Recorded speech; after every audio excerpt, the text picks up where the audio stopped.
Hello everyone, welcome to Freedom Classes, and we are discussing about the metal casting process. And in previous video we start the topic of porosity. तो उसी topic को आज हम complete करने जा रहे हैं एंड हमने एक न्यूमेरिकल भी देखा था परमेबिलिटी नंबर से रिलेटेड। तो आई होप वहाँ से आपको बहुत सारी चीज़ें जो है क्लियर हो गई होंगी। आज का जो टॉपिक है वो है method of improving the porosity property of moulding sand. तो जो पोरोसिटी हमारी मोल्डिंग सैंड की, हम उसको कैसे इम्प्रूव कर सकते हैं। ओके, तो ये टॉपिक जो है इम्पोर्टेंट टॉपिक है। अगर हम बात करें कि हमको अपनी जो मोल्डिंग सैंड है उसकी प्रॉपर्टी को क्या करना है, इम्प्रूव करना है। क्यों? क्योंकि जो हमारी फ्लो गैसेज हैं, हॉट एयर गैसेज हैं, हॉट एयर हैं, उनको हमको क्या करना है, अपनी कास्टिंग से या मैं बोलूँ अपनी कैविटी से क्या करना है, हमको बाहर करना है। ओके, तो उसको बाहर कैसे करेंगे? जब हमारी जो मोल्डिंग सैंड है उसकी पोरोसिटी अच्छी होगी, तभी वो इजीली जो है मोल्डिंग सैंड से आसानी से बाहर जा पाएंगे वो जो हॉट एयर्स हैं। ओके, तो आई होप आपको वहाँ से बहुत सारी चीज़ें जो है वो क्लियर हुई होंगी एंड इसी को आज हम देखेंगे कि ऐसे हम पोरोसिटी को इम्प्रूव कर सकते हैं। ओके, अपनी मोल्डिंग सैंड की जो पोरोसिटी है उसको इम्प्रूव करेंगे। तो मैं इसमें फर्स्ट अगर बात करूँ तो फर्स्ट जो है मैं बोल सकता हूँ कि by using large size silica sand particles. अगर मैं सिलिका सैंड पार्टिकल्स के जो साइज़ है उनको मैं थोड़ा बड़ा करूँ या मैं लार्ज साइज़ के यूज़ करूँ तो उससे पोरोसिटी क्या होगी, इंक्रीज़ हो जाएगी। तो फर्स्ट पॉइंट मैं यहाँ लिख सकता हूँ, by using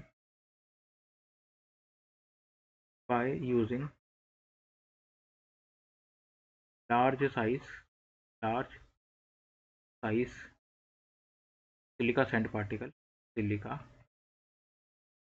sand particles. Okay, तो हम लार्ज साइज के सैंड सिलिका सैंड पार्टिकल्स ले सकते हैं। होगा क्या है इसमें, मैं यहाँ समझाने की कोशिश करता हूँ। अगर हमारे पास स्मॉल साइज़ का होगा, कुछ इस तरीके से स्मॉल स्मॉल साइज़ के रहेंगे। ओके, कुछ इस तरीके से अगर स्मॉल स्मॉल साइज़ के हमारे पास ग्रेन रहेंगे सैंड के, तो क्या होगा, इनके बीच में से ना निकलने की स्पेस जो है वो क्या रहेगा, थोड़ा कम रहेगा। बट अगर मैं बात करूँ, अगर हम थोड़े बड़े साइज़ के पार्टिकल से ले लेंगे इस तरीके से, जो ग्रेन साइज़ थोड़ा सा इंक्रीज़ कर देंगे, तो इनके बीच का जो गैप है वो क्या होगा, थोड़ा बढ़ जाएगा एंड इस केस में जो है पोरोसिटी क्या होगी, अच्छी रहेगी। आसानी से जो हमारे हॉट एयर्स हैं वो आसानी से बाहर निकल जाएंगी। तो आई होप आपको ये चीज़ समझ में आई होगी। तो मैं यहाँ पर क्या कर रहे थे, मैंने यहाँ पे स्मॉल साइज़ की ग्रेन से, small size grain, small grain, तो स्मॉल ग्रेन में जो पोरोसिटी प्रॉपर्टी है वो कम रहती है। बट अगर मैं बात करूँ लार्ज ग्रेन की, लार्ज लार्ज ग्रेन, तो इसमें जो पोरोसिटी प्रॉपर्टी है वो क्या रहती है, बेटर रहती है as compare to small grains. क्यों? क्योंकि इनके बीच का जो स्पेस है वो काफ़ी अच्छा है एंड एयर्स को निकलने के लिए क्या चाहिए, जगह चाहिए, वो आसानी से मिल जाती है हमारी लार्ज ग्रेन के अंदर। ओके, सेकंड तरीके की अगर मैं बात करूँ, सेकंड सेकंड पॉइंट की, by reducing the percentage of clay. Okay, क्यों क्ले जो है वो बाइंडर का काम करता है एंड अगर मैं इसका परसेंटेज रिड्यूस कर दूँ तो हमारी पोरोसिटी प्रॉपर्टी जो है वो इंक्रीज़ हो जाएगी। ठीक, by reducing by reducing the percentage of clay, clay का जो हम परसेंटेज क्या कर देंगे, कम कर देंगे। थर्ड पॉइंट की अगर मैं बात करूँ, third point, by reducing rhyming force, by reducing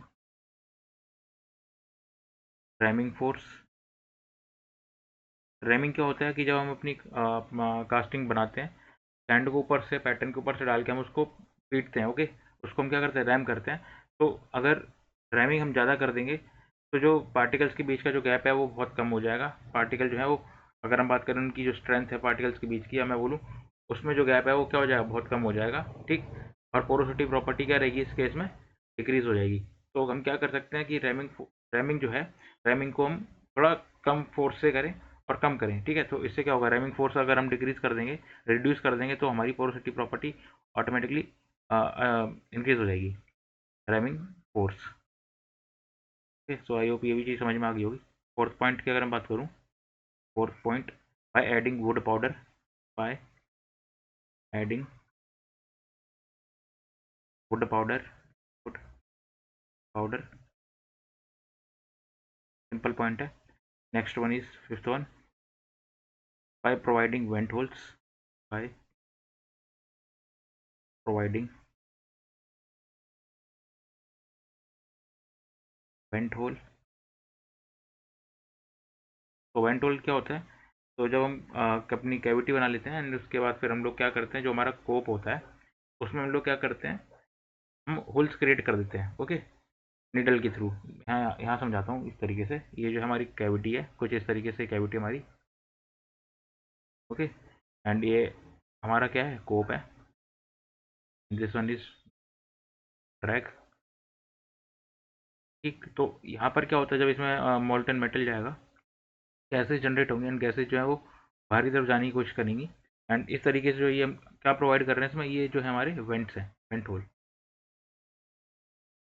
I hope ये भी आपको चीज़ समझ में आ गई होगी, वेंट होल्स।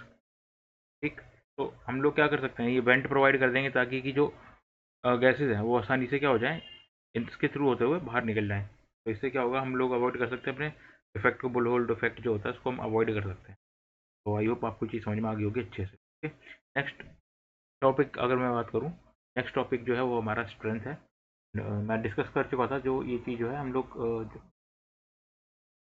कि हम लोग कौन कौन सी प्रॉपर्टीज डिस्कस करेंगे यहाँ पर, porosity and strength, cohesiveness, adhesiveness, refractoriness, collapsibility and flowability. तो हमारा पोरोसिटी जो है वो कंप्लीट हो चुका है। अब जो टॉपिक जो है हमारा स्ट्रेंथ का जो है वो हम देखेंगे। ओके, स्ट्रेंथ की अगर हम बात कर रहे हैं यहाँ पर, स्ट्रेंथ की अगर हम बात करते हैं तो स्ट्रेंथ क्या होता है, तो strength of the moulding sand can be divided into 3 types. तो स्ट्रेंथ जो है वो 3 टाइप्स में डिवाइड कर सकते हैं उसको। That is first one is tensile strength. तो टेंसाइल स्ट्रेंथ में क्या होगा, ये जो हमारा मोल्ड है तो हम लोग इस तरीके से टेंसाइल स्ट्रेंथ लगाते हैं, इसको हम बोल सकते हैं tensile. Second one is compressive. Compressive compressive strength में क्या होगा, जस्ट अपोजिट ऑफ टेंसाइल, कुछ इस तरीके से compressive. And third one is shear. Strength of material में भी ये चीज़ पड़ी होगी आपने, शियर स्ट्रेंथ कुछ इस तरीके से लगता है at the surface of the mould. Okay, ये जो है हमारा शियर स्ट्रेंथ, शियर। तो आई होप ये चीज़ आपको क्लियर होगी। और ये जो तीनों स्ट्रेंथ हैं इससे मेजर होती है, ये जो हम मेजर करते हैं तीनों स्ट्रेंथ को हम करते हैं यूटीएम से measure. Measured on, measured, spelling check करिए, मेजर्ड ऑन यूटीएम। एंड आपको पता है यूटीएम क्या है, एंड इसका जो हम लोग यूनिट लेंगे वो लेंगे एमपीए। तो यूटीएम जो है, अगर मैं बात करूँ यूटीएम क्या है, पता है आपने एक्सपेरिमेंट भी करा होगा स्ट्रेंथ ऑफ मटेरियल की लैब में। That is UTM, that is universal universal testing machine, testing machine. तो आई होप आपको ये चीज़ अच्छे से क्लियर होगी होगी। नेक्स्ट अगर हम इसी में बात करें, other property, third property is the adhesiveness. तो एडेसिवनेस क्या होता है, it is the ability of formation of bond between the sand particle with other metal. Okay, तो एडेसिवनेस एक प्रॉपर्टी होती है, क्या करती है कि जो सैंड के पार्टिकल्स हैं वो दूसरे मटेरियल के साथ आराम से बॉन्ड फॉर्मेशन करती है उनके साथ। And fourth one is cohesiveness, it is the ability of formation of bond between the same particles, ability of sand to stick together. तो यहाँ पे अगर मैं बात करूँ कि जो कोहेसिवनेस प्रॉपर्टी क्या होती है कि सैंड के अगर पार्टिकल हैं वो सैंड के साथ अच्छे से क्या करेंगे, बॉन्ड फॉर्मेशन करेंगे। एंड एडेसिव, जो एडेसिवनेस प्रॉपर्टी होती है इसमें क्या होता है कि जो सैंड के पार्टिकल्स हैं वो किसी और मटेरियल के साथ थोड़ा सा बॉन्ड फॉर्मेशन करेंगे। ओके, सो आई होप ये चीज़ आपको अच्छे से क्लियर होगी। ठीक, तो आज के लिए इतना ही छोड़ते हैं। नेक्स्ट वीडियो में हम लोग डिस्कस करेंगे अदर प्रॉपर्टी जो हमारी बची हुई है। ठीक, अगर आपको अच्छा लगा हो वीडियो तो लाइक करें एंड चैनल को सब्सक्राइब करें। Thank you for watching.